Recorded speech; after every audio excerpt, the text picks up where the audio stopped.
Donc, bonsoir, bienvenue à toutes et à tous de la part de la Société mathématique de France qui organise ce cycle de conférences avec donc ses partenaires, donc la Société française de physique, l'Union des professeurs de classes préparatoires scientifiques et l'Institut d'astrophysique où sont hébergées les conférences de physique. D'ailleurs, à ce propos, je peux vous annoncer la prochaine conférence donc, de physique qui sera par Julien Bobroff sur la suprématie quantique.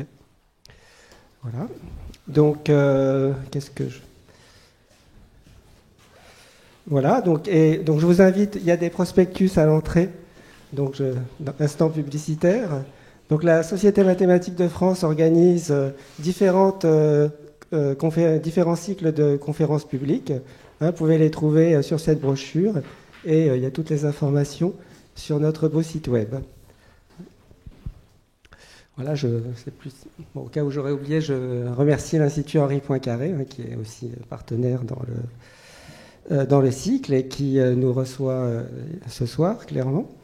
Donc maintenant, je voudrais présenter notre conférencière, donc Anne-Laure Dalibard, qui est professeure, je ne sais pas si on dit à Paris-Sorbonne, un campus Pierre et Marie Curie. Anciennement, c'était plus simple, on disait Jussieu.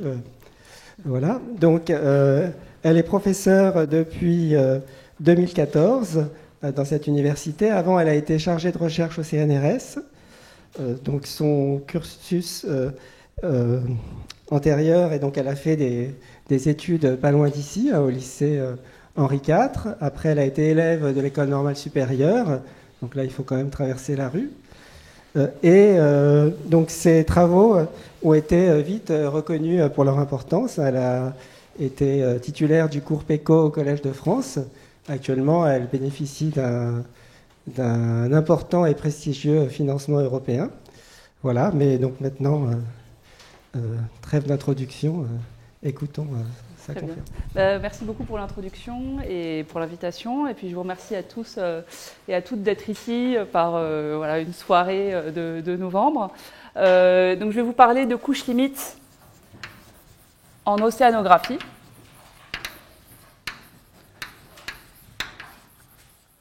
Donc les couches limites, je vais expliquer ce dont il s'agit dans une seconde, mais c'est un phénomène qui est présent dans beaucoup de domaines de la physique, et en particulier, c'est un phénomène qui joue un rôle assez important en océanographie, parce que c'est typiquement dans des couches limites que naissent beaucoup de grands courants marins, comme le Gulf Stream, dont je reparlerai tout à l'heure. Donc, je vais commencer d'abord par une définition et un premier exemple, histoire de fixer un petit peu les idées. Donc, le but de cet exposé, c'est, au-delà de vous expliquer ce que c'est qu'une couche limite, c'est de vous expliquer quels sont les grands enjeux dans la construction des couches limites. Enfin, comment est-ce qu'on peut comprendre quelle est leur taille, quels sont les profils, comment est-ce qu'on peut avoir des théorèmes d'approximation, etc. Donc voilà, c'est un peu tout ça que j'aimerais raconter aujourd'hui. Donc une couche limite, c'est une zone de forte variation d'une quantité physique, ou enfin dire nette quantité, d'une quantité. Donc typiquement ici, la quantité qui va m'intéresser, ça va être la vitesse des courants marins.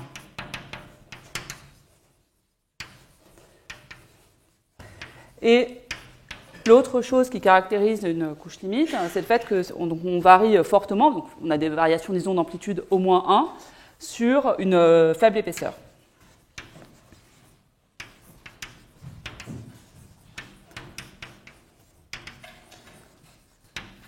Donc, par exemple, si je regarde la fonction u epsilon de x, qui est donnée par 1 moins exponentielle moins x sur epsilon, pour x positif ou nul. Donc ça... Ah, je suis en train de me faire avoir, c'est ça Ah, les autres sont derrière, c'est ça, ok. Donc cette fonction-là, elle a cette allure-là. Donc ici, on a 1. Et donc elle vaut 0 en 0. Et elle croît comme ça pour se rapprocher de son asymptote. Et donc la taille typique de cette zone-là, c'est à peu près epsilon. D'accord ? Donc elle varie fortement, c'est-à-dire elle passe de 0 à quasiment 1 sur une zone qui est de taille epsilon, et puis ensuite elle varie très lentement. Ici, en fait, elle ne varie pas. D'accord ? Donc ça, c'est typiquement une fonction qui a un profil de couche limite. Et ici, la taille de la couche limite, c'est epsilon. Okay. Mais, donc là, je vous ai donné une formule pour vous expliquer ce à quoi ressemble une couche limite. Mais le problème, c'est que dans les problèmes de physique et en océanographie en particulier, en général, on n'a pas de formule explicite pour les solutions. On n'a pas de formule qui donne la vitesse des courants marins en tout point de l'océan, ça n'existe pas. Donc, dans le meilleur des cas, ce qu'on a, c'est des modèles, c'est-à-dire des équations différentielles, des équations aux dérivées partielles, dont la vitesse des courants marins est une solution. D'accord ? Donc ces équations, je donnerai tout à l'heure certaines équations dans des cas un peu simplifiés, mais ces équations, on n'a pas de formule explicite pour calculer les solutions. Okay ? On peut éventuellement espérer en calculer des solutions approchées par ordinateur, mais même ça, même avec les moyens de calcul qu'on a aujourd'hui, finalement, ça ne marche pas si bien que ça, parce que l'océan, c'est quelque chose qui est extrêmement vaste, dans lequel il y a beaucoup d'échelles. Il y a des échelles qui sont de l'ordre du millier, voire de la dizaine de milliers de kilomètres si on est sur une échelle planétaire. Il y a des phénomènes qui sont beaucoup plus locaux quand on regarde, par exemple, l'aspect très découpé des côtes. D'accord ? Donc, numériquement, c'est très difficile de calculer une solution par ordinateur. D'accord ? Donc, il faut un peu oublier le fait d'être capable d'avoir une solution explicite. Ça n'existe pas. En revanche, du coup, ce qu'essayent de faire les mathématiciens et les physiciens, c'est de construire des solutions approchées qui vont permettre de décrire la solution à la fois qualitativement et quantitativement. Donc qualitativement, ça va être de dire, je sais qu'il y a une couche limite près du bord et je sais quelle est sa taille. Et quantitativement, ça va être de dire, en fait, je sais quel est l'écart entre la solution de l'équation des dérivées partielles et la solution approchée que je sais construire. D'accord ? Donc, tout l'enjeu, ça va être pour une équation différentielle donnée ou une équation aux dérivées partielles donnée, d'être capable de prédire s'il y a des couches limites, si oui, quelle est leur taille, quel est leur profil, et d'être capable de donner un théorème d'approximation. D'accord ? Donc c'est un peu ça le programme.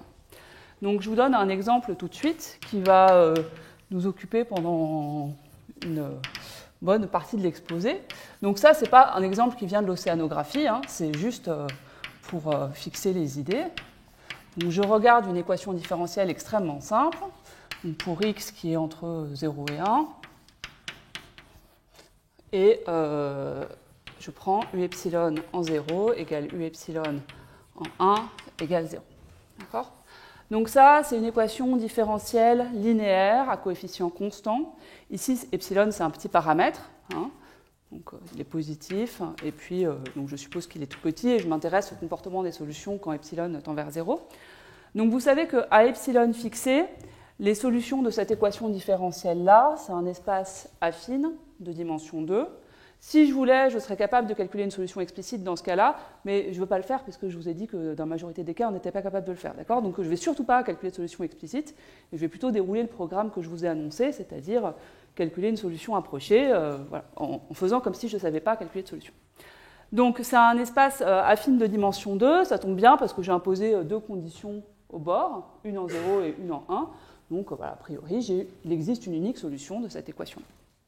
Et donc mon but, c'est de comprendre son comportement quand epsilon tend vers 0. Alors, donc pour ça, on voit que, imaginons par exemple, donc si u epsilon converge vers un certain u bar, dans par exemple C2 de AB, où A et B sont deux réels entre 0 et 1. Alors évidemment, je ne sais pas du tout si c'est vrai, je ne sais pas du tout s'il existe un u bar ou des réels A et B entre 0 et 1, tel que cette convergence-là soit vraie. D'accord ? À ce stade, j'en sais rien. Mais imaginons que ce soit vrai. Si cette convergence-là est vraie, si j'ai bien une convergence dans ces deux, à ce moment-là, je peux oublier ici ce terme epsilon u seconde, ça tend vers 0, d'accord ? Et celui-là, il tend juste vers u bar. Donc j'obtiens u bar égale 1. Okay ? Donc ça, c'est bien, ça a l'air d'être une gentille fonction limite. Le seul problème, c'est que vous voyez immédiatement que ce U-bar-là, il ne vérifie pas du tout mes conditions au bord. C'est normal, c'est parce que sur mon U epsilon, je pouvais imposer 2 conditions au bord, parce que j'avais une équation différentielle d'ordre 2, okay, donc 2 degrés de liberté. Et ici, ce que j'ai, c'est même plus une équation différentielle, c'est un problème d'ordre 0. D'accord ? Donc je ne peux rien imposer du tout. Okay. Donc, génériquement, ce à quoi je m'attends, disons que si je pense quand même que cette solution U bar égale 1 joue un rôle dans la description de ce U epsilon, je m'attends à ce qu'il se forme des couches limites près de U epsilon, près de 0 et près de 1 pour corriger le défaut de U bar au voisinage du bord. D'accord ? Donc ça, c'est quelque chose qui est typique de ce qu'on appelle les problèmes de pénalisation singulière. Donc, je vais tenter d'en donner une définition.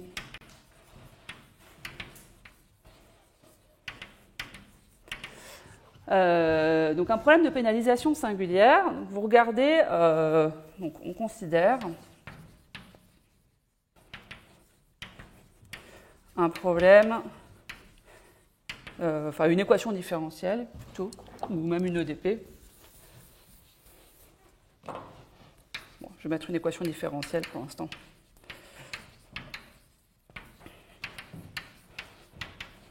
Différentielle du type A epsilon de U epsilon égale 0, d'accord ?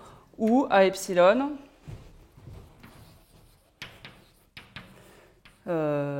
c'est un opérateur différentiel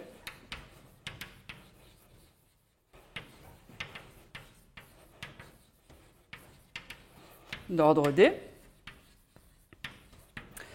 Je suppose que A epsilon a la propriété suivante. Donc qu'il existe un opérateur différentiel A bar qui va être d'ordre D' strictement plus petit que D et qui est tel que si U epsilon converge vers un U bar dans CD dans l'intervalle I, par exemple, oui, c'est ça, alors A bar de U bar égale 0.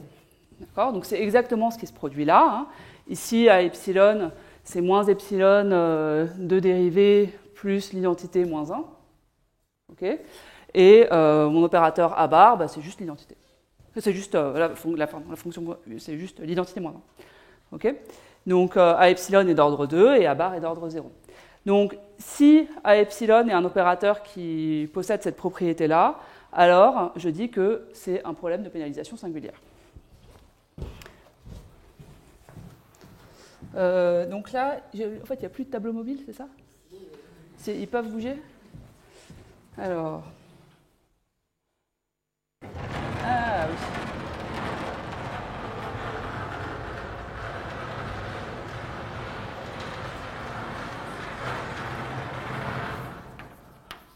Donc on dit alors que le problème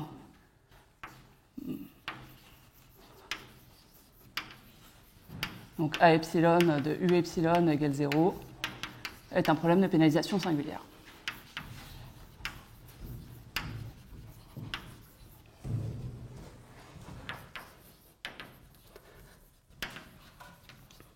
Et donc vous voyez que pour l'opérateur A epsilon, génériquement, je vais pouvoir imposer des conditions au bord, parce que c'est un opérateur différentiel d'ordre D, alors que pour le problème A bar, je vais pouvoir en imposer juste D', qui est strictement plus petit que D. Okay ? Donc, sauf miracle, U bar, il ne vérifiera pas les bonnes conditions au bord. Il va lui manquer des choses. Okay ?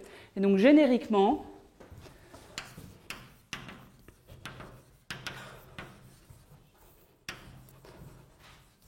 les problèmes de pénalisation singulière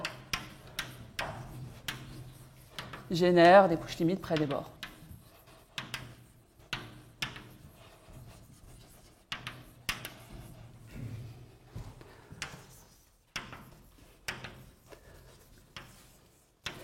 Et donc, tout l'enjeu, c'est de comprendre, encore une fois, quelles sont les tailles et les profils de ces couches limites et quelles conditions au bord ils peuvent relever. Donc, du coup, j'en viens à la notion de solution approchée.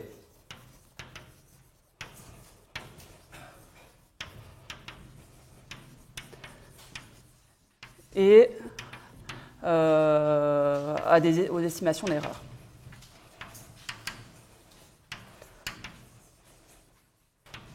Donc, si je suis convaincu, pour le problème qui est écrit là-haut, hein, toujours, que ce problème-là va générer des couches limites près des bords, à ce moment-là, une bonne façon de procéder, c'est de dire que mon U epsilon de x, il va se comporter comme mon U bar de x, donc ici U bar de x c'est 1, partout, hein, plus des correcteurs, des termes de couches limites.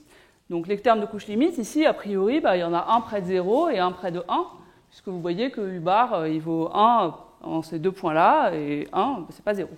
Donc on va rajouter un U couche limite près de 0 de x sur état 0, plus, alors c'est à peu près égal, on s'attend à avoir quelque chose comme ça,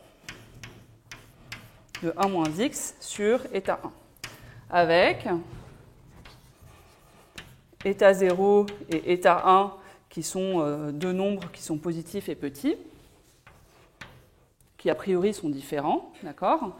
Et ce que je vais supposer ici, c'est que mes correcteurs de couches limites ici, U0 et U1, donc ils dépendent tous les deux d'une fonction de zeta, et je vais supposer qu'ils sont donc cantonnés, enfin qu'ils interviennent uniquement près du bord, c'est-à-dire que ici, dès que x est grand devant état 0, ce terme-là est négligeable.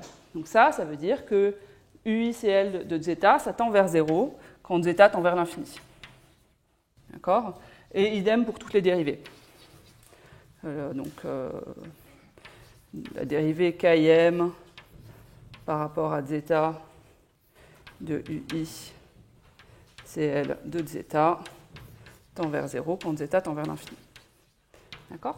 Donc, autrement dit, l'influence de ces deux termes de couche limite-là est cantonnée près du bord. Okay ? Donc, je suppose que ma solution a cette tête-là. J'insère ce développement-là dans mon équation. Je vais essayer d'identifier des bons candidats à la fois pour les états i et pour les fonctions ui.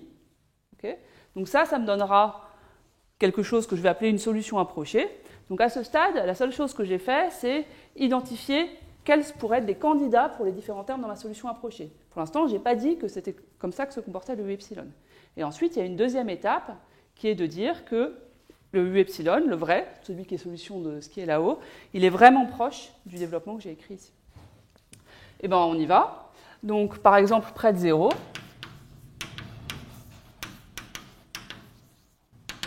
Si j'insère ce développement-là dans mon équation, donc epsilon, U epsilon seconde de x, ça va se comporter à peu près comme donc, la dérivée seconde de 1, c'est 0. Donc je vais avoir du epsilon sur état 0 carré, U0CL dérivé deux fois en x sur état 0. Et puis après, je vais avoir les termes où je dérive le U1, mais comme j'ai supposé que ici, je suis près de 0, donc ici, je vais avoir du 1 sur état 1, qui est déjà très grand. Donc, ce qui vient du U1, je peux le négliger. Okay ? Et de la même façon, U epsilon de x va se comporter comme 1 plus U0CL de x sur état 0. Okay ? Donc, je néglige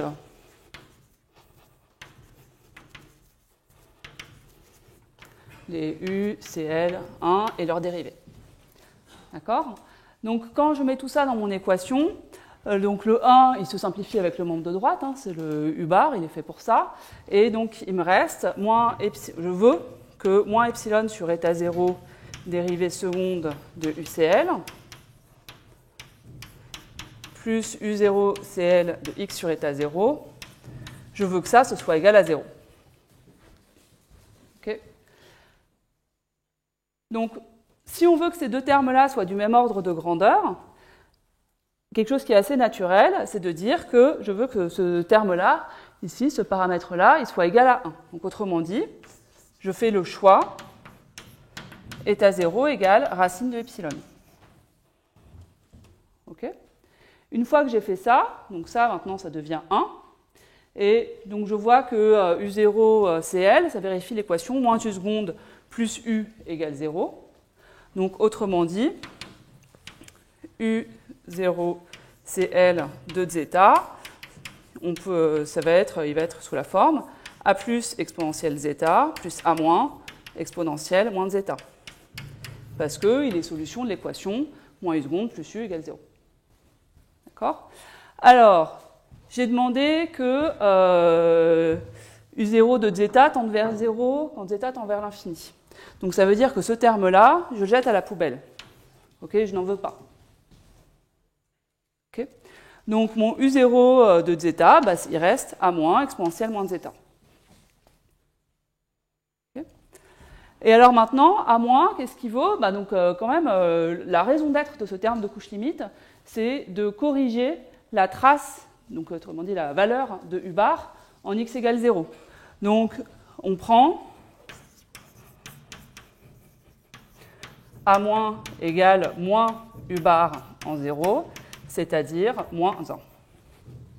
Okay. Parce que si je fais ça, avec ce choix-là, je vais avoir U bar plus U0 en x égale 0, qui vaut 0. Okay. Je fais la même chose près de 1. Alors là, dans ce cas-là, les deux côtés jouent des rôles complètement symétriques, donc on trouve vraiment exactement la même chose.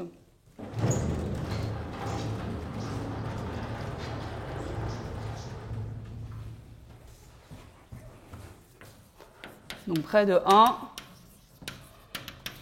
idem.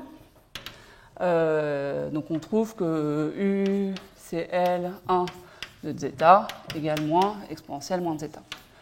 Je ne vous refais pas les calculs, mais ça marche vraiment exactement pareil. Ok. Donc du coup, on pose un bon candidat pour la solution approchée, c'est U epsilon app de x égale 1 moins exponentielle moins x sur racine de epsilon moins exponentielle moins 1 moins x sur racine de epsilon.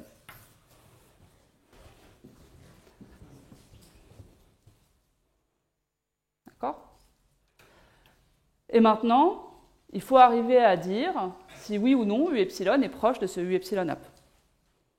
Okay. Ben, pour ça, donc ça, U epsilon app, c'est une brave fonction c'est infini. Okay, donc je peux insérer le U epsilon app dans mon équation, regarder ce que ça génère comme reste, comme défaut, si vous voulez, et grâce à cela, mesurer l'écart entre U epsilon et U epsilon app. Donc on y va. Donc moins epsilon U epsilon app seconde de x plus U epsilon app de x. Qu'est-ce que ça fait ? Donc, ces deux termes-là, ils vont faire exactement 0, en fait, parce qu'on a tout fait pour. Hein. À chaque fois que vous avez la dérivée seconde, voilà, c'est une solution de l'équation. Et puis, le 1 qui est là, bah, sa dérivée seconde, c'est 0, donc là, ça fait exactement 1. Donc, ça vérifie l'équation à l'intérieur avec aucun terme d'erreur. En revanche, il va y avoir des petits termes d'erreur sur le bord, parce que à chaque fois, par exemple, pour regarder ce qui se passait en 0, j'ai négligé l'influence du terme de couche limite près de 1. D'accord ? Et pareil, près de 1, j'ai négligé l'influence de ce terme de couche limite près de 0. Donc en fait, on va avoir dans ce cas-là U epsilon app en 0 égale U epsilon app en 1 égale moins exponentielle moins 1 sur racine de epsilon. D'accord ? Donc, bon, quand même, il n'y a pas de miracle absolu. Je n'ai pas trouvé une solution explicite de mon équation en faisant ça. D'accord ? Ça aurait été un tout petit peu trop beau. Donc, ça ne vérifie pas tout à fait mon problème de départ, parce que là, je n'ai pas 0. Okay ? Donc, maintenant, il faut que j'évalue l'erreur entre U epsilon et U epsilon app. Alors, là, pour faire ça, ça dépend pas mal du problème que vous allez regarder. Pour ce problème-là, donc, je vais vous montrer deux méthodes différentes pour évaluer cette erreur-là. Donc la première méthode, qui je pense est celle qui vous parlera le plus, mais qui est aussi, donc là maintenant, donc le but, je réécris, c'est de évaluer l'erreur U epsilon moins U epsilon. Hop, alors, mes epsilon sont là. Voilà. Donc la première méthode qui, je pense, vous parlera le plus, parce que elle va permettre d'évaluer le sup de la valeur absolue de U epsilon moins U epsilon app, donc on contrôle la norme L infini. C'est aussi une méthode qui est très adaptée aux problèmes qui ont cette forme-là, c'est-à-dire aux équations d'ordre 2 scalaire. Okay. Du coup, elle n'est pas si flexible que ça. Dès qu'on monte en ordre, par exemple, ça ne va plus marcher. Donc, je vais vous montrer une autre équation après d'ordre 4. Typiquement, cette méthode-là, elle ne s'applique plus. Ou alors, dès qu'on regarde des problèmes vectoriels, elle ne va plus marcher non plus. Vous allez voir tout de suite pourquoi. Mais bon, elle mérite de marcher ici et d'être assez compréhensible, j'espère. Donc voilà, je ne vais pas m'en priver. Donc, je pose V epsilon égale U epsilon moins U epsilon app. D'accord? C'est mon erreur, c'est celle-là que j'ai envie d'évaluer. Donc, mon V epsilon, alors, vous ne le savez pas parce que je n'ai pas énoncé de théorème général pour l'existence de U epsilon, mais donc on peut montrer en fait que le U epsilon, qui est solution de cette équation-là, même si on ne sait pas calculer, si on n'a pas de formule explicite pour le calculer, c'est une fonction qui est au moins C2 sur l'intervalle ouvert 0,1 et continue sur l'intervalle fermé 0,1. Et U epsilon app, ça je le connais explicitement, je vois que c'est une fonction qui est C infini, donc V epsilon hérite des mêmes propriétés de régularité que U epsilon tout court. Donc V epsilon, j'ai dit que c'était une fonction qui était C2 sur l'intervalle ouvert 0,1 et continue sur l'intervalle fermé 0,1. Donc comme elle est continue sur un compact, elle est bornée et elle atteint ses bornes. Okay. Donc je regarde x epsilon, y epsilon dans 0,1 qui sont telles que v epsilon de x epsilon ce soit le max de v epsilon de x pour x dans 0,1 et pareil, v epsilon de y epsilon c'est le min pour x dans 0,1 de v epsilon de x. Voilà. Et alors après, mon v epsilon, qu'est-ce qu'il vérifie?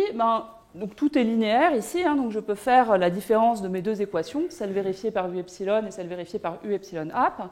Et je vois que v epsilon, il vérifie moins epsilon v epsilon seconde de x plus v epsilon de x égale 0. Dans 0 pour x dans 0,1 et v epsilon de 0 égale v epsilon de 1 égale moins exponentielle de plus de moins 1 sur racine de epsilon. D'accord? Alors, donc je le fais pour x epsilon et puis ça marche pareil pour y epsilon. Alors, si x epsilon appartient à l'intérieur de l'intervalle 0,1. Donc c'est un point de maximum intérieur. À ce moment-là, comme v epsilon est de classe C2, que j'ai un maximum intérieur, alors je sais que v epsilon seconde de x est négatif ou nul en x epsilon. Ok? Donc, à ce moment-là, ça veut dire que quand j'utilise l'équation, j'ai v epsilon de x epsilon qui est égal à epsilon v epsilon seconde, qui lui-même est négatif. Donc ça veut dire que v epsilon de x epsilon est négatif ou nul. D'accord? Donc si le maximum est atteint à l'intérieur, en ce point-là, le maximum de ma fonction est négatif. Et si x epsilon égale 0 ou x epsilon égale 1, à ce moment-là, c'est facile parce que je connais déjà la valeur sur le bord. V epsilon de x epsilon égale exponentielle moins 1 sur racine de epsilon. Donc dans tous les cas, j'en déduis que le maximum de V epsilon de x pour x dans 0, 1 est plus petit que exponentielle moins 1 sur racine de epsilon. D'accord? Donc ça me donne une estimation de l'erreur. Évidemment, on peut faire la même chose avec le minimum, ça marche pareil. Donc si je vous le fais à l'oral, donc si y epsilon appartient à l'intervalle ouvert 0, 1, à ce moment-là, en ce point-là, V epsilon seconde est positif. Et donc on a V epsilon de y epsilon qui est positif. Okay. Et si le min est atteint sur le bord, à ce moment-là, le point de min, il vérifie, le min vaut exponentielle moins 1 sur racine de epsilon. Donc autrement dit, le minimum de V epsilon de x est toujours positif, ou nul, sur 0,1. D'accord ? Donc quand je mets tout ça ensemble, je vais peut-être le marquer ici, parce qu'après vous verrez plus ce tableau-là. Donc la conclusion de tout ça, c'est que le sup pour les x dans 0,1 de u epsilon de x moins u epsilon ap de x, c'est plus petit que exponentielle moins 1 sur racine de epsilon. Donc ça, c'est exactement un théorème d'erreur. Okay. Donc on a une solution u epsilon qu'a priori on ne connaît pas très bien. On est capable de construire une solution approchée explicite ou quasi, okay, et de majorer l'écart entre u epsilon et u epsilon ap. D'accord ? Voilà, alors après, je vais vous montrer une deuxième méthode. Alors, je suis désolée, je vais devoir cacher ce tableau-là.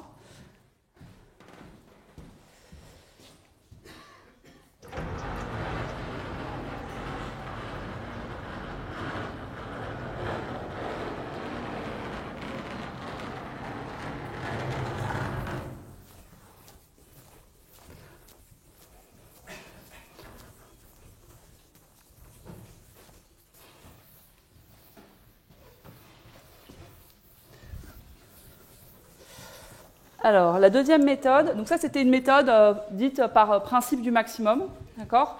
Parce que vous voyez pourquoi, hein, on regarde les points de maxima de la fonction, etc. Donc voilà, pour revenir sur ce que je disais, ça s'adapte, c'est une méthode qui est particulièrement efficace pour les problèmes d'ordre 2 et scalaire, parce qu'à ce moment-là, le maximum de la fonction fait sens, puisque c'est une fonction qui est scalaire. Si c'est une fonction vectorielle, vous ne pouvez pas vraiment regarder son maximum. Et parce qu'en un point de maximum, on sait tout de suite quel est le signe de la dérivée seconde. Okay.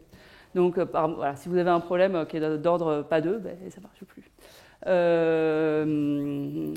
Voilà, et donc la deuxième méthode, c'est une méthode dite par estimation d'énergie.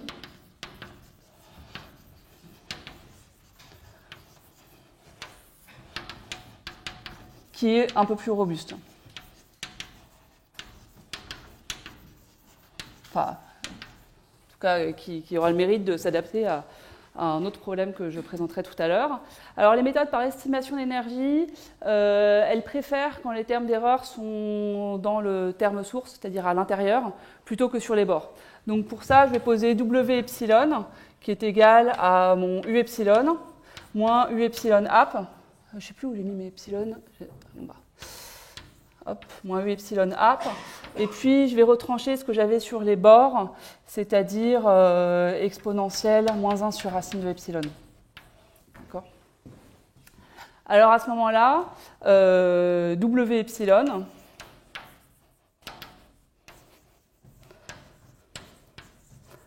est solution de moins epsilon W epsilon seconde de x plus W epsilon de x égale, et alors là, pour le coup, j'ai plus 0, mais il me reste un petit moins exponentielle moins 1 sur racine de epsilon en termes de reste. Et puis W epsilon de 0 égale W epsilon de 1 égale 0 parce qu'on a tout fait pour. D'accord ? Et alors là, ce qu'on fait, c'est qu'on multiplie cette équation-là par W epsilon de x. On intègre sur l'intervalle 0, 1 et on fait des intégrations par partie pour le terme avec une dérivée seconde. Et donc ce qu'on obtient, c'est epsilon fois l'intégrale de 0 à 1 de W epsilon prime de x au carré dx plus l'intégrale de 0 à 1 de W epsilon de x au carré dx égale moins l'intégrale de 0 à 1 de exponentielle moins 1 sur racine de epsilon, W epsilon de x, dx. Je n'ai pas de terme de bord quand j'intègre par partie parce que j'ai W epsilon de 0 et W epsilon de 1 qui sont nuls tous les deux. C'est pour ça que c'est pratique de se ramener à des conditions nulles sur le bord. C'est précisément pour ne pas avoir de terme dans les intégrations par partie. Voilà, et alors là, donc le second membre c'est positif, c'est ça mon énergie.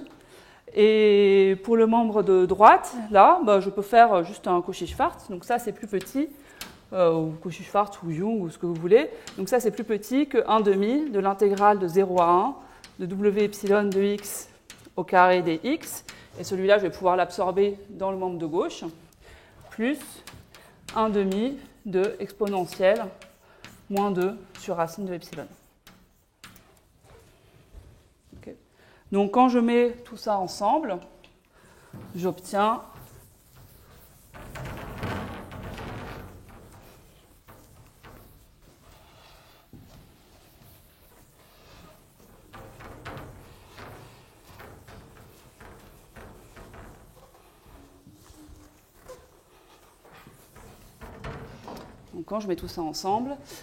que epsilon, l'intégrale de 0 à 1 de W epsilon prime de x au carré dx, plus 1,5 de l'intégrale de 0 à 1 de W epsilon de x au carré dx, c'est plus petit que 1,5 de exponentielle moins 2 sur racine de epsilon.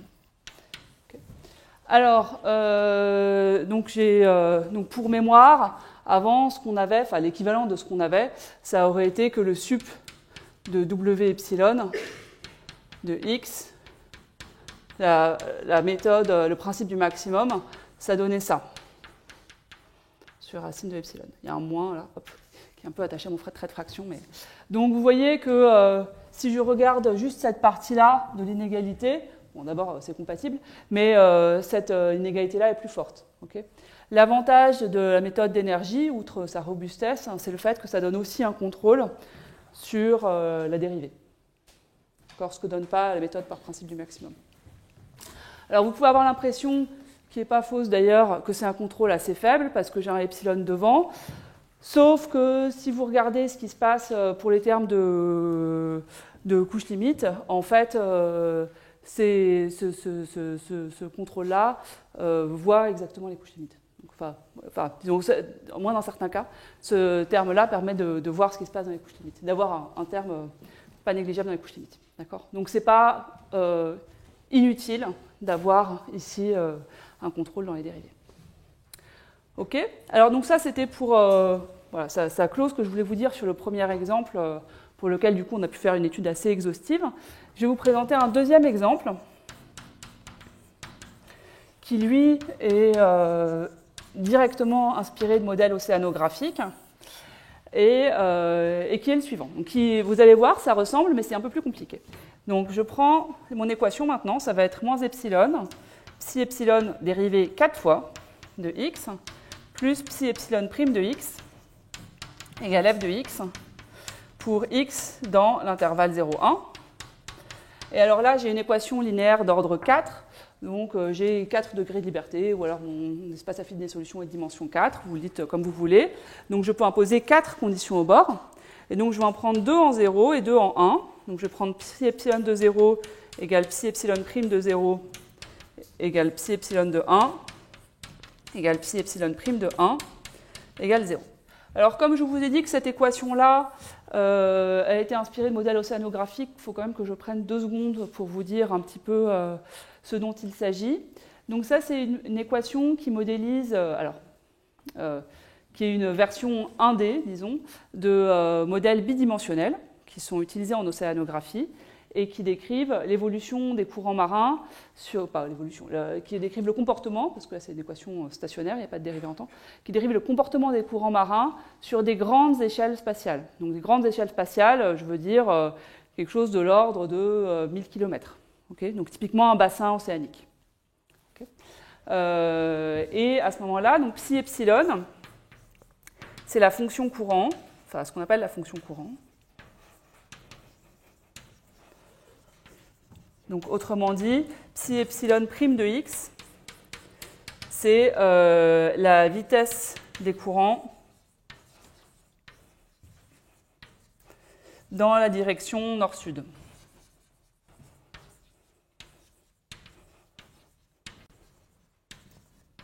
Okay. Et x ici, c'est la longitude. Donc la direction est-ouest. Okay.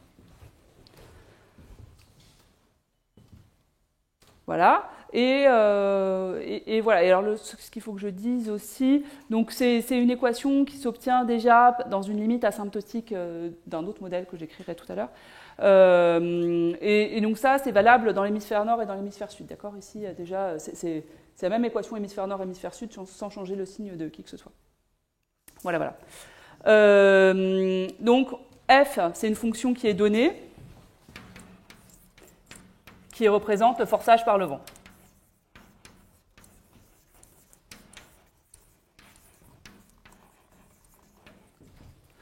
Bon, alors là, pour le coup, trouver une solution explicite, ça devient vraiment un peu plus pénible. Okay, donc, on va vraiment pas le faire. Et donc, le but, de nouveau, c'est essayer de comprendre quel est le comportement asymptotique, donc quand epsilon tend vers 0, des solutions de cette équation, et essayer de calculer une solution approchée, de dire à quoi pourrait ressembler une solution approchée, et de donner des propriétés sur la solution réelle grâce à ça. Alors, hop.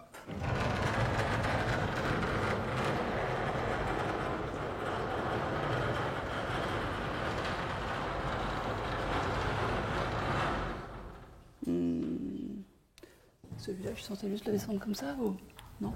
Pourquoi est-ce qu'il n'y a pas de descente du tableau 2? C'est juste ça? C'est que c'est pas marqué.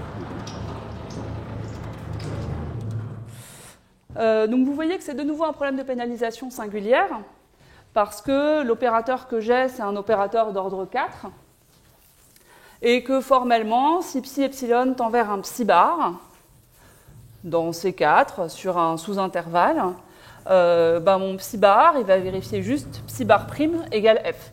Donc ça va être solution d'un problème d'ordre 1. Donc on s'attend de nouveau à ce qu'il y ait des couches limites. Okay, donc si psi epsilon tend vers psi bar, de nouveau sur cette fois-ci C4 de AB, psi bar vérifie psi bar prime égale f. Alors, je ne peux pas imposer 0 condition sur psi bar, je peux quand même en imposer une. D'accord ? Psi bar prime égale f, j'ai le droit d'imposer psi bar soit en 0, soit en 1. Oui. Donc, voilà, c'est un degré de liberté que j'ai et qu'il faudra que j'utilise à un moment donné. Donc, mon psi bar, le premier terme de ma solution approchée, ça va être la solution de cette équation différentielle-là, munie d'une condition au bord qu'à ce stade, je ne connais pas. Okay, et pour déterminer quelle est la bonne condition au bord pour le psi bar, il va falloir que je fasse une analyse des couches limites et que je comprenne quel est le comportement de mon psi epsilon au voisinage de 0 et de 1. J'ai mis... oui, non, c'est ça. Voilà. OK, donc de nouveau, on postule un développement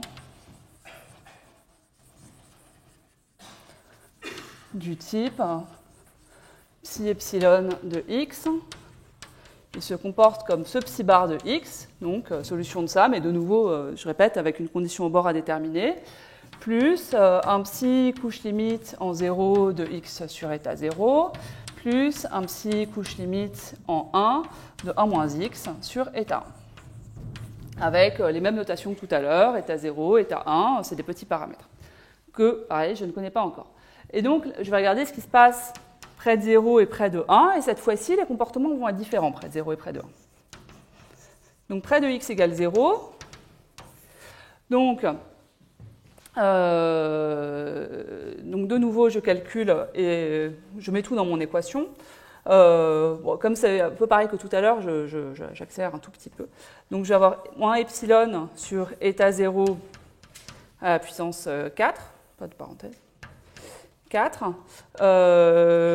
fois le psi 0 couche limite dérivée 4 fois de x sur eta 0, plus 1 sur eta 0, psi 0 couche limite dérivée une fois. Et après, donc les autres termes que j'ai du psi bar prime, mais qui va se simplifier avec le f du second membre. J'ai epsilon fois la dérivée quatrième de psi bar, mais ça, c'est un terme qui est petit, parce que psi bar, a priori, c'est une fonction qui est régulière. Je n'ai pas dit ce que je prenais comme régularité sur f, mais vous prenez c infini si vous voulez. Enfin, vous pensez f égale 1, d'accord? Donc mon psi bar, a priori, il est c infini, d'accord? Donc, le epsilon psi bar dérivé 4 fois, c'est un terme qui est petit, que je vais mettre dans mon reste. Celui-là, je l'oublie. Okay, et puis, tous mes termes de couche limite qui viennent de x égale 1, bah, je suppose qu'ils tendent vers 0 comme tout à l'heure. Donc, finalement, mon équation, c'est ça.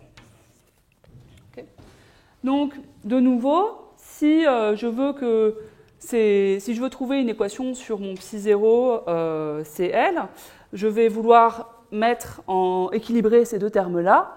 Et donc, ça veut dire qu'il faut que je prenne epsilon sur eta 0, 4 égale 1 sur eta 0. Donc, autrement dit, eta 0, c'est epsilon à la puissance 1 tiers. D'accord? Et du coup, mon psi 0, il va vérifier l'équation psi 0 CL dérivée 4 fois, plus psi 0 CL dérivée une fois, égale 0.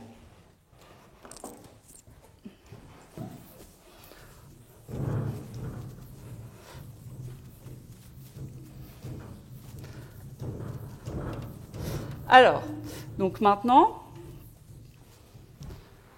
donc ça c'est une brave équation différentielle linéaire à coefficient constant. Donc je sais que les solutions, c'est des sommes d'exponentielles. Donc je sais que psi 0 CL, ça va être une somme sur des alpha qui appartiennent à un ensemble grand A, de coefficients C alpha, exponentielle moins alpha zeta. Alors quelle est la condition sur les alpha? Eh bien la condition c'est donc l'ensemble grand A, c'est l'ensemble des alpha dans C. Pour que ce soit solution de l'équation, il faut que j'ai alpha dérivé 4 fois, avec un moins devant, moins alpha, égale 0. OK? Et puis, en fait, je veux que ce soit dans C étoiles, parce que je veux que ça tende vers 0 à l'infini, et même, je veux que la partie réelle de alpha soit strictement positive. Hein, parce que si la partie réelle de alpha est nulle, à ce moment-là, bah, le coefficient correspondant, il ne tend pas vers 0 à l'infini. Donc je veux garder que des termes qui sont vraiment exponentiellement décroissants. Okay, donc ça, c'est l'ensemble des alpha dans C, tel que alpha cube égale moins 1. Et partie réelle de alpha positive. Donc là, bah, on fait un petit dessin. Les racines cubiques de moins 1, il y en a 3. Il y en a une ici, une là et une là. Okay, donc j'ai deux racines de partie réelle positive. Donc ça, c'est exactement exponentielle pi sur 3 et exponentielle moins pi sur 3. Voilà. Donc voilà, psi 0 CL de zeta, c'est la somme sur plus et moins de a plus ou moins exponentielle moins exponentielle plus ou moins pi sur 3 zeta.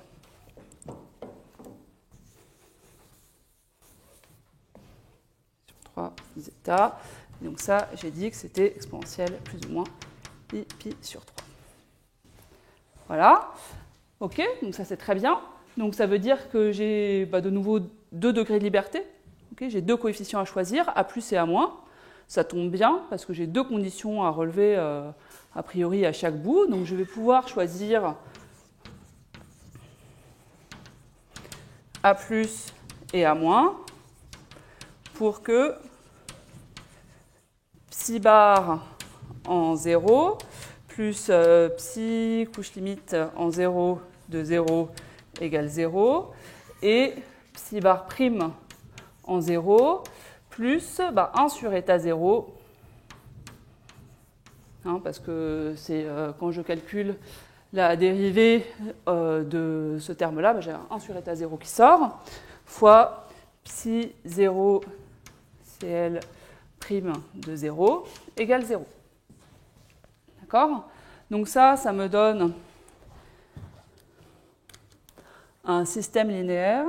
Pourquoi il veut... Ah, c'est l'écran. Ça me donne un système linéaire sur A+ et A-.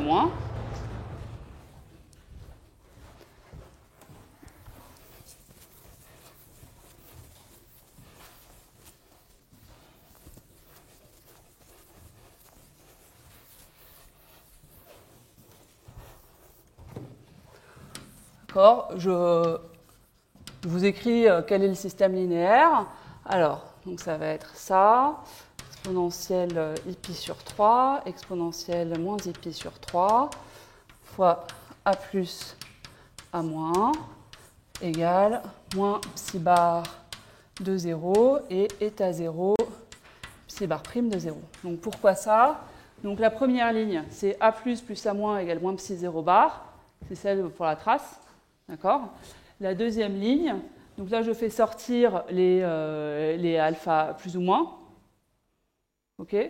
J'avais un 1 sur état 0 qui sortait devant le psi 0 Cl et que je mets du coup devant le psi bar prime. Okay. Donc là, j'ai aucune condition sur le psi bar à gauche, c'est-à-dire à l'ouest. Okay.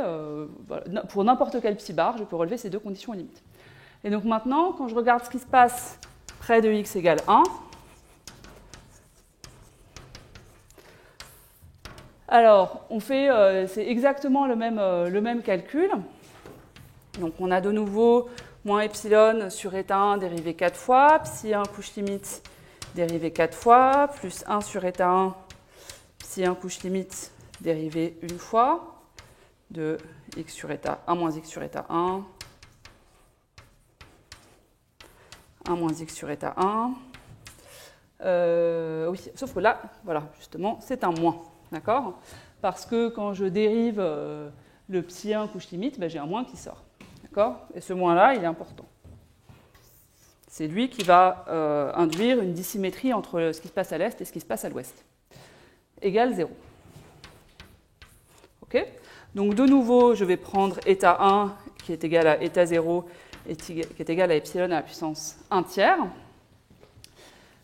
Et c'est un peu la même chose que là-bas. Donc le psi 1 couche limite de zeta, ça va être pareil, une somme sur les alphas dans grand B, je vais mettre maintenant, de d alpha, on va dire, exponentielle moins alpha de zeta. Et cette fois-ci, mon ensemble grand B, ça va être l'ensemble des alphas dans C étoile, enfin même de parties réelles positives, telles que moins alpha 4, et cette fois-ci, ça va être plus alpha égale 0. Donc au lieu d'avoir les racines cubiques de moins 1, cette fois-ci, je vais regarder les racines cubiques de 1. Donc les racines cubiques de 1, il y en a une ici, et une ici, et une ici. Donc il y en a une seule maintenant, qui est de partie réelle positive. D'accord ? Donc vous voyez, il y a une dissymétrie entre ce qui se passe en x égale 0, donc à l'ouest, et ce qui se passe en x égale 1, donc à l'est. Donc ce grand B là, c'est juste 1. D'accord ? Donc j'ai un seul degré de liberté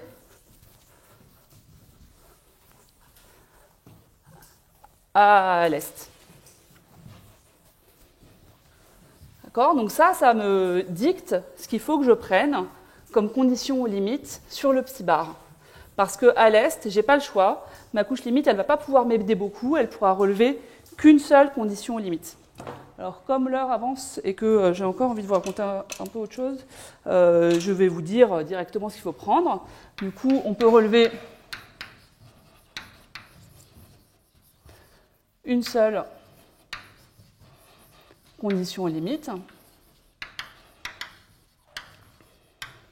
Condition en x égale 1. Et du coup, on prend, donc de nouveau, on choisit de prendre psi bar en 1 égale 0. D'accord? Donc autrement dit, psi bar, c'est moins l'intégrale de x à 1 de f. Ok? Et à ce moment-là, donc le psi 1 couche limite, je le construis de façon à annuler la dérivée du psi bar. Okay. Donc pour ça, il faut que je prenne état 1, donc epsilon à la puissance 1 tiers, psi bar prime de 1 fois exponentielle, donc c'est un zeta, de moins de zeta. Je ne me suis pas trompée de signe, si. Il y a un moins. D'accord? Donc de cette façon-là, j'ai que psi bar, enfin d sur dx, de psi bar de x plus psi 1 couche limite de 1 moins x sur état 1 égale 0, en x égale 1. Okay? Je le construis de façon à avoir ça, et du coup j'ai cette formule explicite-là. Okay? Donc maintenant, j'ai identifié tout le monde. Donc je construis un psi epsilon app de x qui est donc psi bar de x. Donc psi bar, de nouveau, je le connais parfaitement. Okay, j'ai une formule qui est explicite ou quasi, c'est la primitive de f, plus mon psi 0 couche limite de x sur état 0 que j'ai identifié là-bas, d'accord? C'est une somme des a plus, a moins, exponentielle truc-muche, et les a plus et a moins, ils sont donnés linéairement en fonction des traces de psi bar et de sa dérivée en 0, plus psi 1 couche limite de x sur état 1, 1 moins x. Voilà. Alors, celui-là, qu'est-ce qu'il va vérifier? Je vais l'écrire ici, parce que comme après, ce tableau-là est masqué. Quand je regarde ce qu'il vérifie comme équation, donc il va vérifier moins epsilon, psi epsilon app, dérivé 4 fois, plus psi epsilon app prime de x. Alors, qu'est-ce qui me reste? Bon, pour le psi bar, donc on a pris psi bar prime égale f, et puis après, il y a un terme d'erreur, donc qui va être en grand taux de epsilon. D'accord? Parce que c'est juste epsilon fois la dérivée quatrième de psi bar. Si f est régulier, ce terme-là, il est grand taux de epsilon. Les termes de couche limite, c'est des solutions exactes de cette équation linéaire, j'ai tout fait pour. D'accord? Donc là, dans l'équation, mon seul terme d'erreur, c'est en grand taux de epsilon. Ensuite, quand je regarde ce qui se passe, donc psi epsilon app en 0, alors, en 0, je vais juste avoir la trace de ce terme de couche limite là. D'accord? Donc ça va être un grand taux de exponentielle moins 1 sur epsilon à la puissance 1 tiers. Okay. La dérivée de psi epsilon app en 0, c'est pareil, sauf que ça va être, c'est de nouveau un grand taux. En fait, là, j'ai même un epsilon 1 tiers en plus. Mais, donc, de nouveau, exponentielle moins 1 sur epsilon 1 tiers. OK? Et maintenant, quand je regarde ce qui se passe en 1, alors, en fait, en 1, il y a plusieurs termes d'erreur. Donc, psi bar en 1, c'est 0. Donc, celui-là, il ne fait pas de terme d'erreur du tout. Après, je vais avoir les termes d'erreur qui viennent du psi 0. Donc ceux-là, ils sont exponentiellement petits. Je ne vais pas les écrire, vous allez voir pourquoi tout de suite. Et après, j'ai le terme d'erreur qui vient du psi 1, qui lui est d'ordre état 1. Il n'est pas nul, d'accord? Parce que le psi 1, on l'a choisi pour qu'il annule la dérivée première. Et si on le choisit pour qu'il annule la dérivée première, en général, quand même, du coup, il a une trace non nulle. Mais cette trace est d'ordre état 1. Donc, en fait, le terme le plus grand, quand epsilon est petit, c'est ce grand O de état 1, donc grand O de epsilon 1 tiers. Donc là, j'ai estimé tous mes termes d'erreur. Ah oui, non, il me reste la dérivée. Et alors là, pour le coup, pour la dérivée, les seuls termes qui restent, c'est ceux qui viennent de la dérivée du psi 0. Donc ça va être en grand O de epsilon moins 1 tiers, parce que c'est une dérivée, fois exponentielle, moins, et alors, donc il faut prendre la partie réelle de exponentielle plus ou moins pi sur 3, donc c'est 1,5, c'est ça ? 1 sur 2 epsilon 1 tiers. C'est ça. Ok. Voilà. Donc, du coup, quand on met tout ça dans la machine, le terme qui va être limitant, c'est celui-ci. D'accord ? C'est celui-là qui est le plus grand de tous. Donc, du coup, après, on peut estimer l'erreur entre psi epsilon et psi epsilon app par une estimation d'énergie.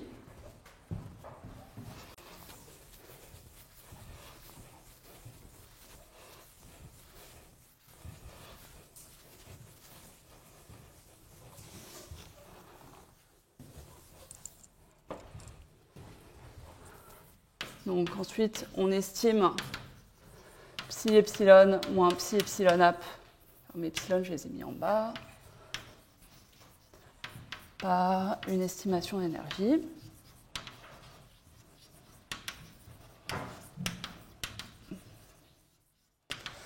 Alors, donc pour faire ça, il faut un tout petit peu travailler d'abord, parce que je vous ai dit, les méthodes d'estimation d'énergie, elles aiment bien que les traces soient toutes nulles sur le bord. D'accord ? Donc, on va poser phi epsilon égale psi epsilon moins psi epsilon app moins, et là j'enlève un p epsilon. Donc p epsilon, ça va être un polynôme d'ordre 3, parce que comme ça il a 4 degrés de liberté. Okay. Et le rôle de ce p epsilon, c'est juste de relever les traces en 0 et en 1. D'accord ? Donc vous écrivez les conditions sur les coefficients du polynôme, enfin vous interpolez en fait, hein, entre ce qui se passe entre 0 et ce qui se passe en 1, et voilà. D'accord ? Donc ça, c'est un polynôme d'ordre 3.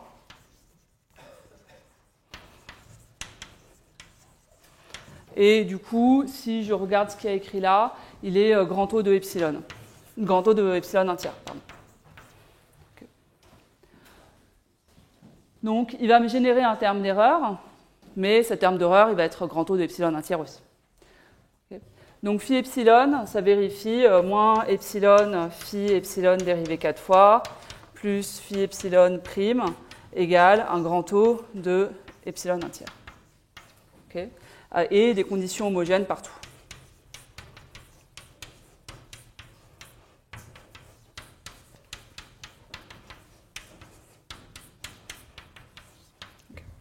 Voilà, une fois qu'on a ça, on est en bonne posture pour faire une estimation d'énergie. Alors il ne faut pas faire exactement celle que j'ai donnée tout à l'heure, parce que là vous voyez que si vous ne réfléchissez pas et que vous multipliez par phi epsilon, eh ben, il ne reste plus grand monde. Parce que là, donc je peux intégrer 2 fois par partie, parce que j'ai à chaque fois la fonction et sa dérivée qui sont nulles, donc je peux faire 2 intégrations par partie sans avoir de terme de bord.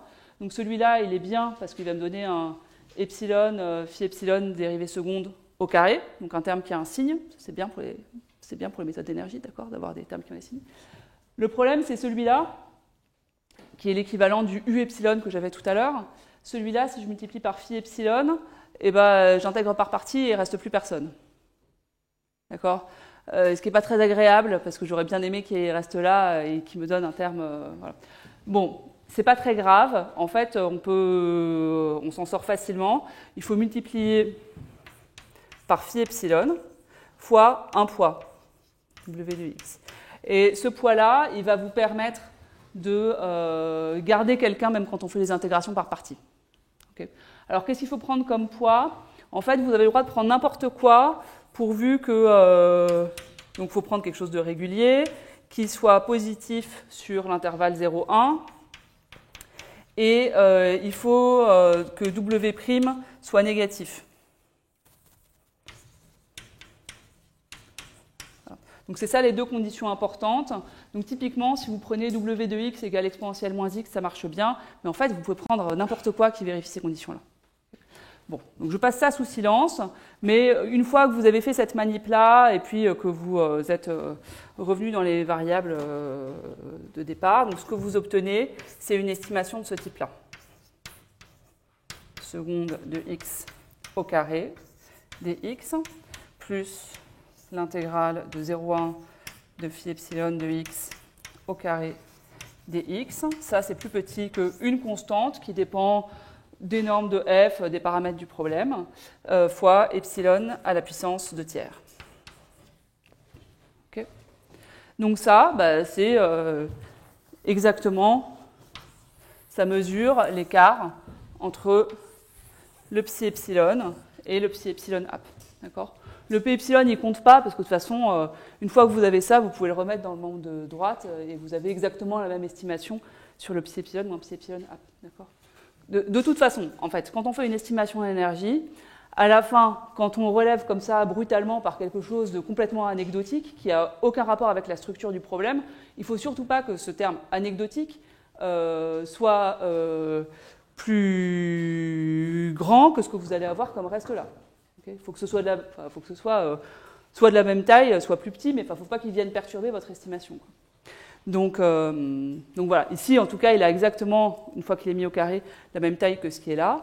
Et du coup, cette estimation-là, elle reste vraie quand vous remplacez phi epsilon par psi epsilon moins psi epsilon. Donc ça vous permet d'avoir une estimation d'erreur entre la vraie solution et la solution approchée. Voilà. Alors, une dernière observation, et puis je finirai là-dessus, c'est que, donc du coup, ça, je vous ai montré qu'il y avait une dissymétrie entre ce qui se passait à gauche, donc en x égale 0 à l'ouest, et puis en x égale 1 à l'est. Donc il y a une dissymétrie entre l'est et l'ouest, d'accord ? Et en fait, cette dissymétrie-là, elle est vraiment observée en pratique. Okay ? Et donc c'est ce qu'on appelle l'intensification des courants sur les bords ouest. Pourquoi ça ? Parce que je vous ai dit que le courant, la vitesse des courants nord-sud, c'était la dérivée de psi epsilon.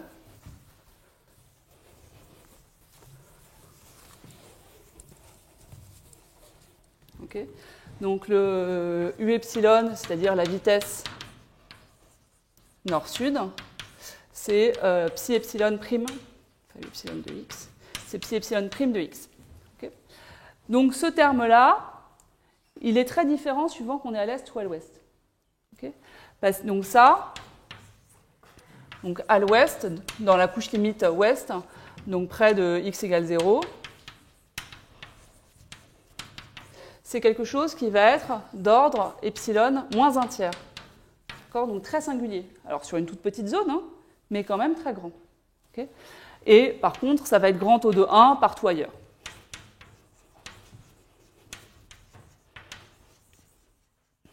Okay. Donc on voit des courants très intenses qui apparaissent dans des zones très réduites près des bords ouest. Et ça, c'est vraiment un phénomène qui est observé partout sur Terre. Donc, par exemple, vous avez le Gulf Stream, le long de la côte atlantique, le long de la côte des États-Unis. Okay, la naissance du Gulf Stream, avant qu'il se détache de la côte, c'est exactement ce phénomène-là. Le courant des aiguilles dans l'océan Indien, le courant Kuroshio au Japon, le courant est australien, tout ça, c'est exactement ça. Okay, c'est l'intensification des courants sur les bords ouest. Et ça vient précisément de cette dissymétrie entre l'est et l'ouest. D'accord.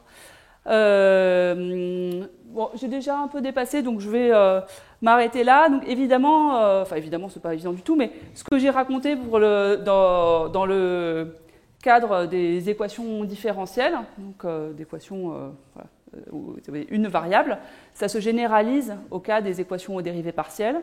Ça se généralise à des équations aux dérivées partielles dans des domaines dans lesquels la géométrie est importante, avec des termes non linéaires. Donc, voilà. Après, on a toute une méthodologie pour pour calculer les tailles dans le cas comme ça d'équations différentielles que j'aurais bien aimé vous expliquer aujourd'hui, mais je n'ai pas trop le temps, donc je vais m'arrêter là et je vous remercie pour votre attention.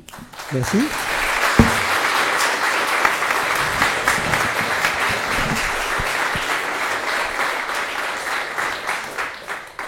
Alors, c'est le moment des questions.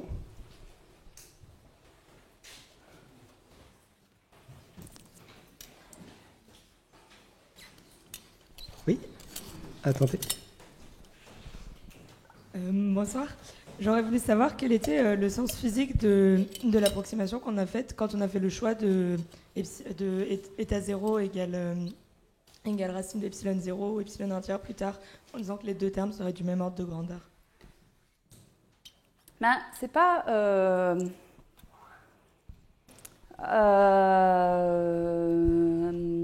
à mon sens, ça, c'est pas une approximation physique. Quand vous faites ça, vous êtes vraiment en train de calculer réellement quelle est la taille de votre couche limite. Les approximations physiques, elles sont faites en amont pour arriver à l'équation que j'ai écrite. D'accord ? On dit, le terme dominant, ça va être la rotation, alors que le terme non linéaire, on peut le jeter, des choses comme ça. Là, à ce stade-là,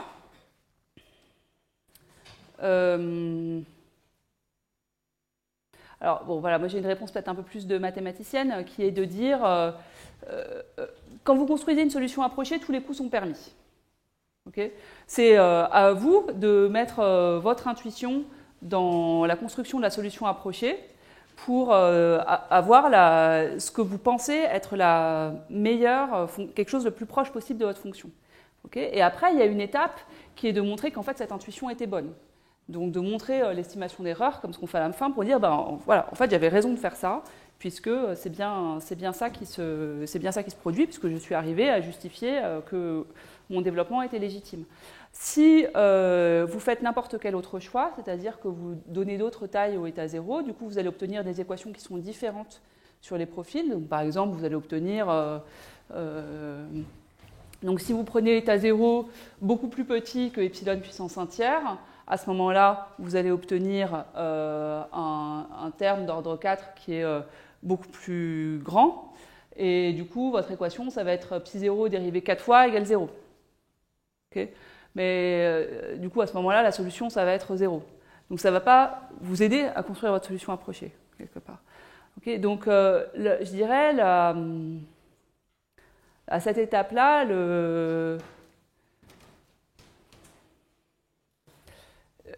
alors, je pense que les physiciens et les mathématiciens sont d'accord pour dire que ce qui est intéressant, ça va être le régime, le bon régime, ça va être le régime le plus riche qui équilibre les différents termes. Voilà. Ensuite, vous pourriez vous dire, oui, d'accord, mais alors, et qu'est-ce que ça change si je remplace, si je ne prends pas état 0 égale epsilon 1 tiers, mais si je prends état 0 égale 2 epsilon 1 tiers? Voilà. Est-ce que ça change toute l'analyse? Alors évidemment, non, heureusement quand même.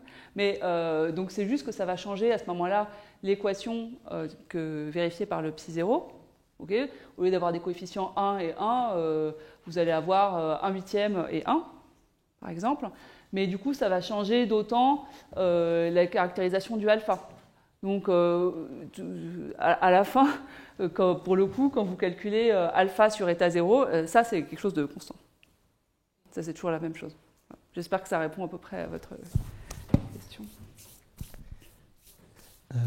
Question suivante.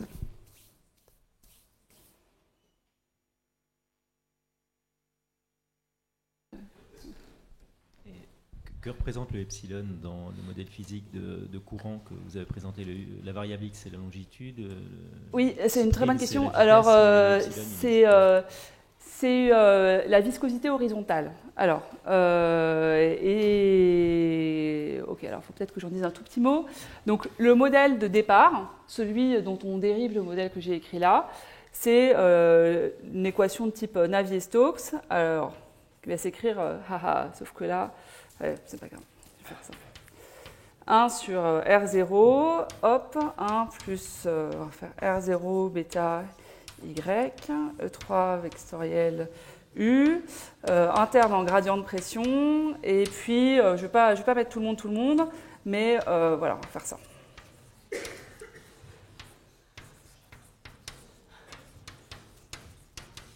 Alors, là-dedans, R0, là où c'est le nombre de Rossby, c'est celui qui caractérise l'intensité de la rotation. Okay. Donc celui-là, alors donc ça c'est la force de Coriolis qui est liée à la rotation de la Terre. Okay.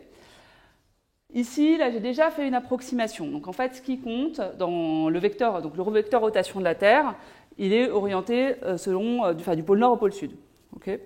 Mais en fait, les courants marins, ils ont un mouvement qui est essentiellement bidimensionnel. Il y a très peu de mouvement vertical dans l'océan. Le mouvement, il est essentiellement bidimensionnel. Du coup, la composante de la force de Coriolis qui va compter, c'est sa projection sur la verticale locale. Okay. Donc ça vous dit que ce qui va compter finalement, c'est l'intensité de la rotation terrestre multipliée par un facteur qui serait sinus y, où y c'est la latitude. Okay. Ensuite, une fois que vous avez fait ça, ce sinus y-là, vous pouvez considérer que sinus, c'est encore une fonction qui est un petit peu trop compliquée. Et donc, on va se placer au voisinage d'une latitude fixée et on va linéariser le sinus au voisinage de cette latitude-là. D'accord ?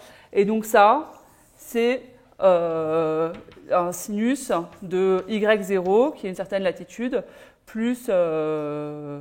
C'est sinus y au voisinage d'une latitude donnée y0. OK ? Voilà. Donc, ce terme-là avec le bêta, c'est celui qui ensuite va me donner le psi prime de x. Ça va me donner dx psi. En fait, c'est un bêta dx psi que j'aurais dû marquer. Et ce terme-là, c'est le terme de viscosité horizontale. C'est celui-là qui va me donner après le epsilon laplacien carré psi. Alors, pourquoi ça ? J'espère que je ne vais pas trop me planter. Donc d'abord, avant que je fasse ça, d'où vient le nu H ? Donc ça, c'est la viscosité horizontale des courants. Ce qui est un petit peu compliqué en océanographie, c'est que en fait, les forces de dissipation qu'on observe et qui sont dues donc dans ce modèle-là, la force de Coriolis ne travaille pas, les forces de pression, elles ne travaillent pas non plus. Donc la seule dissipation, elle ne peut venir que de la viscosité. Or, ce qu'on observe comme dissipation dans l'océan, c'est bien supérieur à ce qu'on aurait juste avec la diffusion moléculaire de l'eau. Okay. Donc, il y a des mécanismes de dissipation qu'on ne comprend pas encore très très bien, dont on pense qu'ils sont liés à des mécanismes turbulents. Donc l'idée, c'est que ces mécanismes turbulents créeraient plein de petits tourbillons qui s'entrechoqueraient entre eux, et que ça crée de la diffusion, de la dissipation d'énergie, exactement comme quand vous avez un niveau moléculaire, des chocs entre molécules. Ça, vous pouvez, pour le coup, ça, on arrive à peu près à justifier que ça, si vous regardez ce qui se passe à un niveau macroscopique, ça donne des termes de diffusion de ce type-là. Donc là, cette viscosité-là, c'est une viscosité qui vient de phénomènes turbulents, qui est bien supérieure à la viscosité de l'eau, mais qui reste quand même plutôt petite. Okay. Donc ensuite, comment est-ce qu'on arrive au modèle qui est là-haut ? Donc on dit que U, U, en fait, c'est essentiellement quelque chose d'horizontal, okay. Avec un UH qui est à divergence nulle. Et donc, on regarde le rotationnel de U. Donc, on regarde le curl de U, c'est-à-dire D2U1 moins D1U2. Okay. Et donc, comme U est à divergence nulle, par ailleurs, on peut écrire que ça, c'est le gradient orthogonal d'une fonction courant. D'accord ? Et donc, ça, c'est la fonction courant de tout à l'heure. Et donc maintenant, quand je regarde le rotationnel de cette fonction courant, au signe près, c'est le Laplacien de psi. Okay. Est-ce qu'il y a, il y a un signe au moins. Voilà. Alors, donc maintenant, je prends le rotationnel de tout ça. Quand le rotationnel tape ici sur le UH orthogonal, ça fait la divergence horizontale de U, et ça fait 0 parce que voilà, je supposais que U était essentiellement un champ bidimensionnel à divergence nulle. Okay. Quand ça tape sur la pression, ça fait 0. Celui-là, en fait, on l'oublie dans ce modèle-là, parce que j'ai dit que U était essentiellement quelque chose d'horizontal. Et donc, il va me rester... Alors, quand je te fais taper le curl ici sur le U, ça va me faire sortir un moins nu H laplacien H carré de psi. Donc ça, c'est ce terme, c'est la dérivée quatrième que je vous ai marqué. Et puis, donc, il reste ce qui se passe quand le curl tape sur le bêta Y, et ça fait sortir un dx psi. D'accord ? Avec un bêta devant. Et donc, le epsilon de tout à l'heure, c'est nu H sur bêta. Voilà. Donc, c'est un ratio entre la viscosité horizontale et l'effet dit bêta-Planck qui vient de la linéarisation du sinus au voisinage d'une latitude donnée. Voilà. Question ? Oui. Attendez. Oui.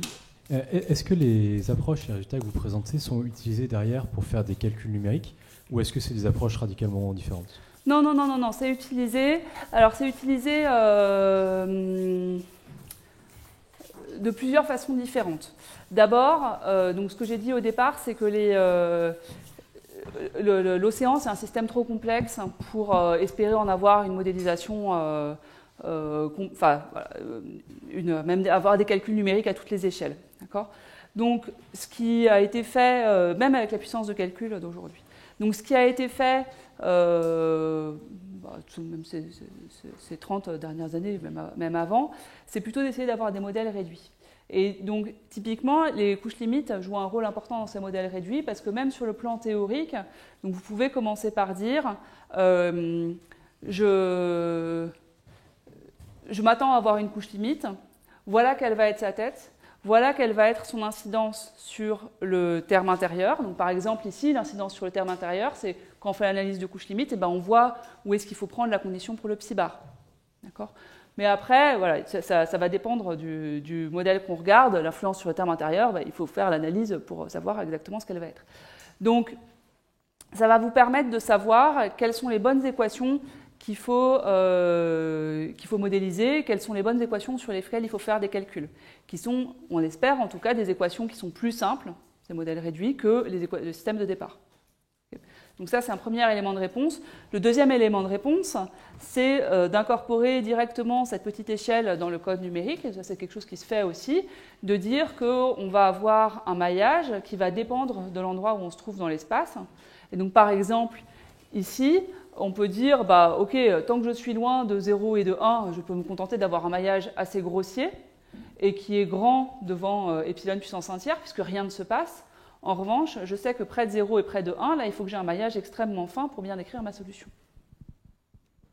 Donc, si, c'est des approches qui sont utilisées aussi pour les aspects numériques. Mais je dirais, il y a un aller-retour entre la théorie et les aspects numériques et les aspects de modélisation, les deux, pour à la fois savoir quels sont les comportements qualitatifs ou quantitatifs auxquels on peut s'attendre, savoir quelles sont les bonnes tailles, quelle est la bonne taille du maillage à mettre, etc. Oui. Oui. Merci pour l'exposé. L'an dernier, les élèves avaient ça au programme parce qu'ils avaient transport. Et beaucoup ont choisi en TIPE Stommel-Munk, ce que vous venez d'exposer. Et en BCPST, c'est pas si facile que ça parce qu'ils ont. Non, oui, j'imagine. Donc, le niveau, si vous voulez, qu'on leur demande, donc eux prennent uniquement la vorticité potentielle, bien sûr. Ouais. Ils vont utiliser le théorème d'Hertel pour dire que Sverdrup entraîne un courant nord-sud. Ouais. Et ensuite, on rapatrie l'eau, la divergence de U étant nulle, soit vers l'ouest, soit vers l'est. Le problème, c'est qu'effectivement, avec ces élèves-là, l'analyse que vous avez faite sur psi prime ouest égale à O puissance 1 sur racine cubique de epsilon. Ouais. Il faut évidemment qu'on le fasse pour aller jusqu'au bout et faire psi est. D'accord ? Oui, bien sûr. tout à fait. Pour compléter le raisonnement. Oui, Alors, oui, mais ça, c'est plus... Ok, c'est plus compliqué. Oui, mais il faut... Sinon, on reste sur notre fin, si vous voulez. Oui et non. Alors, ok, non, mais c'est une bonne question. Alors, après, il y a plusieurs choses. On peut se demander, est-ce qu'on peut avoir un développement asymptotique à tout ordre ? Non, mais voilà, c'est une façon de répondre à ça. Donc là, si vous voulez, je vous ai fait quelque part le premier ordre du développement asymptotique. Et ensuite, la question, c'est est-ce qu'on peut continuer, raffiner ça ? Ma foi, donc là, on a un certain nombre de termes d'erreur. Est-ce qu'on peut continuer ? Et alors, pour ce modèle-là, la réponse est oui. On peut continuer. On peut continuer parce qu'il n'y a aucun terme d'erreur qui est généré par les couches limites. Donc les termes d'erreur, je les ai effacés, mais donc ils viennent du terme d'erreur pour le psi bar, d'accord, le epsilon psi bar dérivé 4 fois. Celui-là, on peut lui faire exactement le même traitement qu'au f. Tant que le f c'est infini, on continue. Okay, et après, il y a les termes d'erreur sur les bords. Et on peut continuer à jouer et voilà, enfin, recréer des termes intérieurs, des termes de couche limite. Et donc là, dans ce cas-là, on peut pousser le développement à un ordre arbitrairement grand tant que f est infini. Si f est infini, on se fixe et qu'on veut avoir un reste, par exemple, epsilon à la puissance n. C'est vraiment pas marrant à faire, mais en tout cas en théorie c'est faisable. On peut, si on construit suffisamment de termes dans notre développement, on peut construire un terme de reste aussi petit qu'on veut. Et à ce moment-là, une fois qu'on a fait ça, et ben alors on justifie complètement ce qui se passe sur le bord est, si on pousse le développement suffisamment loin. D'accord ? Et puis alors sinon, bon, on peut faire ça. Moi je préfère dire que ce qui se passe sur le bord est est justifié de façon un peu indirecte via la définition du psi bar. D'accord. Voilà. Le fait que, pour le coup, le psi bar, lui, psi bar, c'est une fonction qui est grand O de 1. Donc ici, quand vous regardez cette estimation d'énergie-là, ça dit bien que, vous êtes bien en train de dire que psi bar, un sous-produit de ça, c'est de dire que le psi epsilon moins psi bar est petit. Et que donc le psi bar, c'est, vous l'avez bien défini, vous n'avez pas fait d'erreur en le faisant. Et que donc vous avez pris la bonne condition au bord. Si vous avez pris la bonne condition au bord sur le psi bar, ça veut dire que votre analyse de couche limite à l'est est valide. Voilà. Donc c'est une justification un peu indirecte, mais néanmoins qui est légitime. Alors la question que posent aussi bien sûr les élèves, c'est la question qu'a posée effectivement mademoiselle tout à l'heure, c'est l'apparition d'un exposant fractionnaire sur l'epsilon. Donc là, souvent, les élèves vous disent, monsieur, ça ne va pas. Enfin, vous faites de l'analyse dimensionnelle, donc vous sortez un Reynolds ou vous sortez un epsilon égal, etc.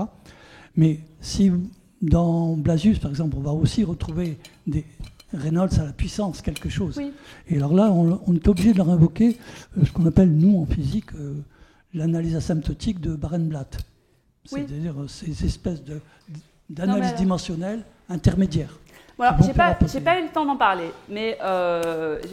parler, mais donc il y a des méthodes systématiques pour construire ces couches limites.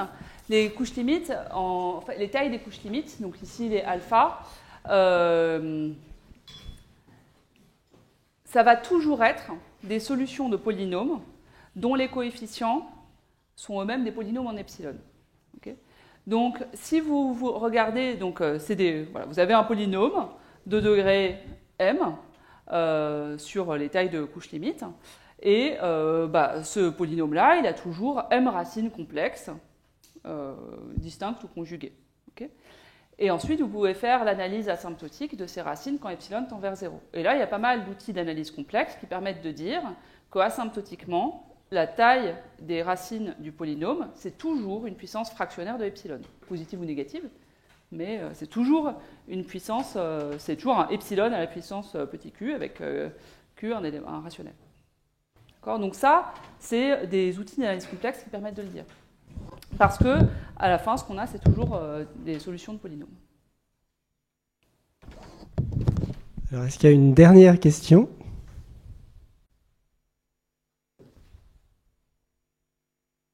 Bon, je crois qu'il est temps de remercier encore notre oratrice.